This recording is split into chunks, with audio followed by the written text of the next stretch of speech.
Chapter 119. The people of Capernaum welcomed Jesus. Matthew gives a feast. The Pharisees rebuke Jesus for eating with sinners. He tells them that he is sent to save sinners. He gives lessons on fasting and on the philosophy of good and evil. The news soon spread through all the land that Jesus was at home, and then the people came in throngs to welcome him. And Matthew, one of the 12, a man of wealth, whose home was in Capernaum, spread forth a sumptuous feast, and Jesus and the foreign masters and the 12, and people of all shades of thought were guests. And when the Pharisees observed that Jesus sat and ate with publicans and those of ill repute, they said, "For shame! This man who claims to be a man of God consorts with publicans and courtesans and with the common herd of men. For shame!"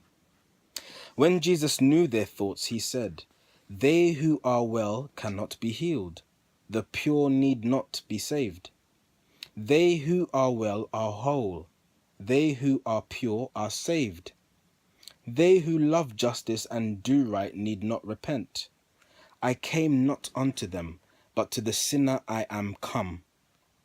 A band of John's disciples who had heard that John was dead were wearing badges for their dead, were fasting and were praying in their hearts, which when the Pharisees observed, they came to Jesus and they said, "Why fast the followers of John and your disciples do not fast?" And Jesus said, "Lo, you are masters of the law. You ought to know. Perhaps you will make known your knowledge to these men. What are the benefits derived from fasts?" The Pharisees were mute. They answered not. Then Jesus said, "The vital force of men depends on what they eat and drink. Is spirit life the stronger when the vital force is weak? Is sainthood reached by starving, self-imposed? A glutton is a sinner in the sight of God, and he is not a saint who makes himself a weakling and unfitted for the heavy tasks of life by scorning to make use of God's own means of strength. Lo, John is dead, and his devoted followers are fasting in their grief. Their love for him impels them on to show respect, for they have thought and have been taught that it is sin to lightly treat the memory of the dead. To them it is a sin, and it is well that they should fast. When men defy their consciences and listen not to what they say, the heart is grieved and they become unfitted for the work of life, and thus they sin. I didn't get that. When men defy their consciences and listen not to what they say, the heart is grieved and they become unfitted for the work of life, and thus they sin. Wow. The conscience may be taught. One man may do in conscience what another cannot do. What is a sin for me to do may not be sin for you to do. The place you occupy upon the way of life determines what is sin.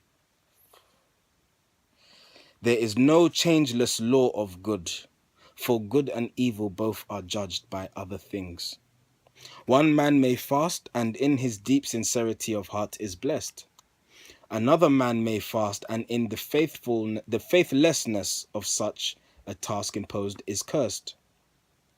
You cannot make a bed to fit the form of every man. I'll repeat that.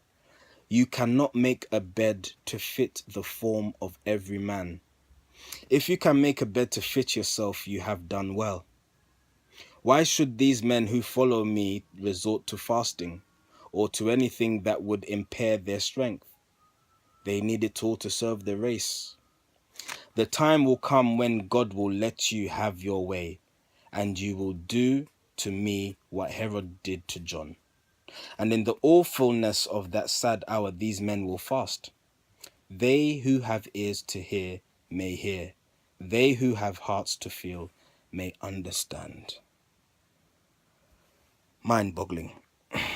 Absolutely mind-boggling and blowing. Funny thing is that I've actually read this book, all 182 chapters.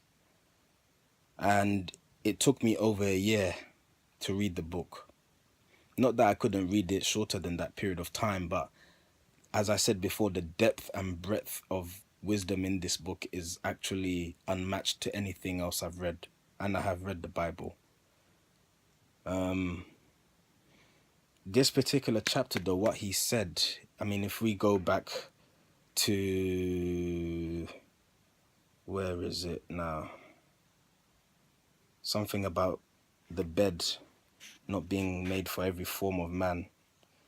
It's just amazing. I mean, it reminds me of my saying, you know, you're better off doing the wrong thing for the right reasons as opposed to doing the right thing for the wrong reasons. If you get that, I'll repeat. You're better off doing the wrong thing for the right reasons as opposed to doing the right thing for the wrong reasons. And that's why we need to understand, shed our egos. Did you know that understanding is not agreeing? Understanding is accepting. A lot of us in this contemporary life think that understanding is the same as agreeing. It's not at all. If I tell you I understand you, it's not that I necessarily agree with you, but I accept you because I can't do anything about it. That's an understand, not overstand, understand. It is a sign of humility. That humility being the awareness that you can't do anything about it anyway. And yet people, Christians, people who say they follow Christ, would probably have their mouths wide open after reading that chapter. Yet to me, having studied Jesus all my life, that is Jesus-esque. Jesus-esque. That is amazing.